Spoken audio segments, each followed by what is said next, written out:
মার্কিন যুক্তরাষ্ট্রের সাথে যে অসম বাণিজ্য চুক্তি করেছে, এই চুক্তি অবিলম্বে বাতিল করতে হবে।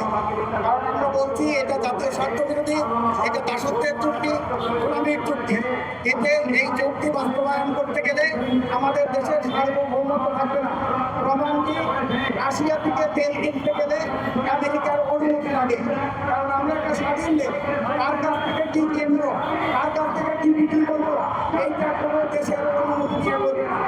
আমাদের 2 নম্বর দাবি হলো ইউরোপ সরকার লাউদিয়াতে এবং পাঞ্জাব 2টা কন্টেইনার টার্মিনাল বিদেশি কোম্পানিকে দিয়ে গেছে ইজারা, সেই ইজারা বাতিল করতে হবে। এবং নিউমরিং কন্টেইনার টার্মিনাল, সেটা ইজারা দেওয়ার জন্য কায়দা চলছে। এই সরকারও বলছে, সরকারের সেতুমন্ত্রী নৌপরিবহন যে তারা ডিপিওআরকে সেই ইজারা দেবে। আমরা সেটা বন্ধ করার দাবি জানাচ্ছি। একই সাথে আমরা দাবি জানিয়েছি যে ইরানে মার্কিন এবং ইসরায়েলের হামলা, প্যালেস্টাইনের গাজায় গণহত্যা, দেশে দেশে যে সাম্রাজ্যবাদী আগ্রাসন এবং যুদ্ধ চলছে, সেই যুদ্ধের বিরুদ্ধে বাংলাদেশকে নিন্দা প্রস্তাব আনতে হবে। আমাদের সংবিধানের 25-এর গ অনুচ্ছেদে স্পষ্টভাবে লেখা আছে, সাম্রাজ্যবাদ, ঔপনিবেশিকতাবাদ, বর্ণবাদের বিরুদ্ধে বিশ্বের দেশে দেশে যেই সংগ্রাম হবে তার প্রতি বাংলাদেশ সমর্থন জানাবে।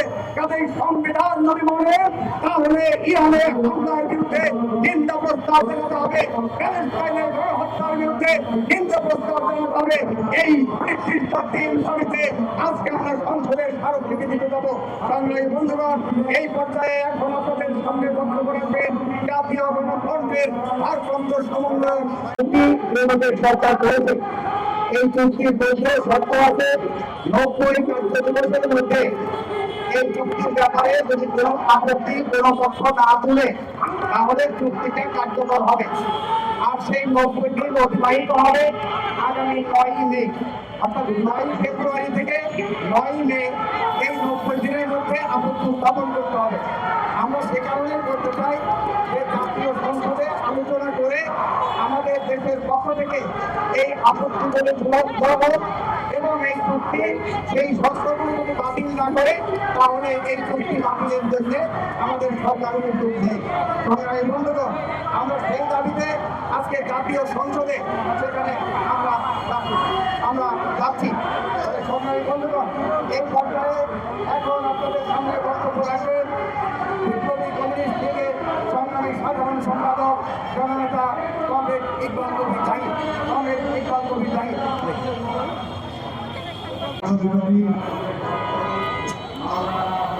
জোটের পক্ষ থেকে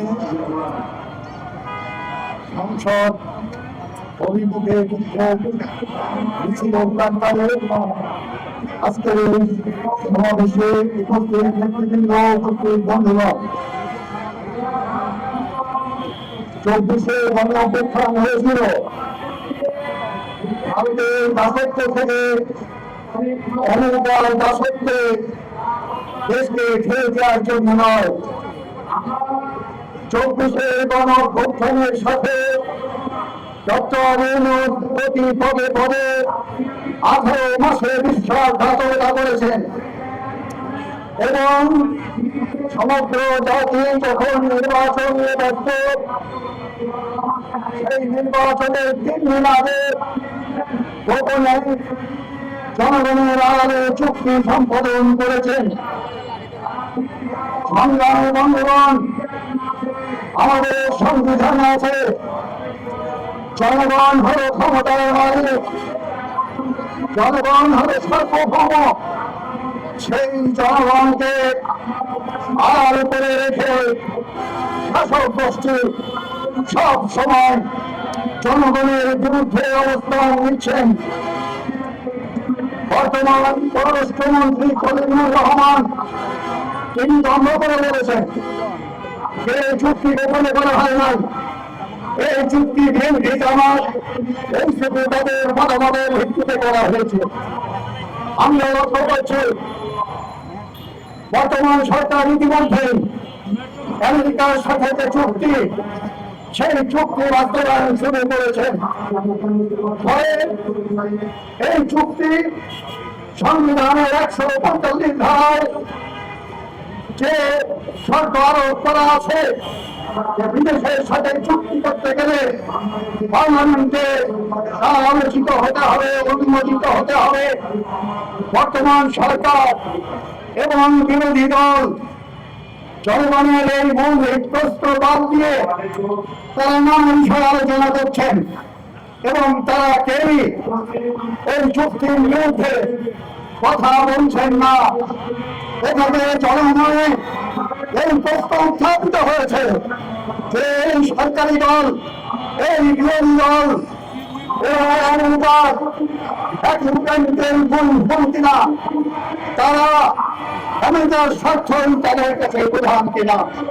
তারপরেও আমরা বলতে চাই, এই চুক্তি হলে আমাদের কৃষি যাবে, আমাদের দুগ্ধ খামার যাবে, আমাদের তুলা শিল্প যাবে, আমাদের স্বাস্থ্য যাবে, আমাদের মৎস্য সহ অন্যান্য আমদানি রপ্তানি ব্যবসা যাবে। ফলে আমরা কোনোভাবে জাতি বিরোধী, আমাদের দেশের উৎপাদন বিরোধী, আমাদের দেশের আত্মনির্ভরশীল অর্থনীতি বিরোধী এই নজরদের চুক্তি মানতে পারি না। আমরা 30 তারিখের ভেতরে এই পার্লামেন্টে এই চুক্তি বাতিলের জন্য আহ্বান জানাচ্ছি। সারা দেশের কৃষক কর্মী, সংশ্লিষ্ট মানুষকে, জনগণকে আমরা এই চুক্তির বিরুদ্ধে ঐক্যবদ্ধ হওয়ার জন্য এবং সাম্রাজ্যবাদ বিরোধী জোট যে কর্মসূচি নেবে সেই কর্মসূচি সফল করার জন্য আহ্বান জানিয়ে বিপ্লবী কমিউনিস্ট লীগের পক্ষ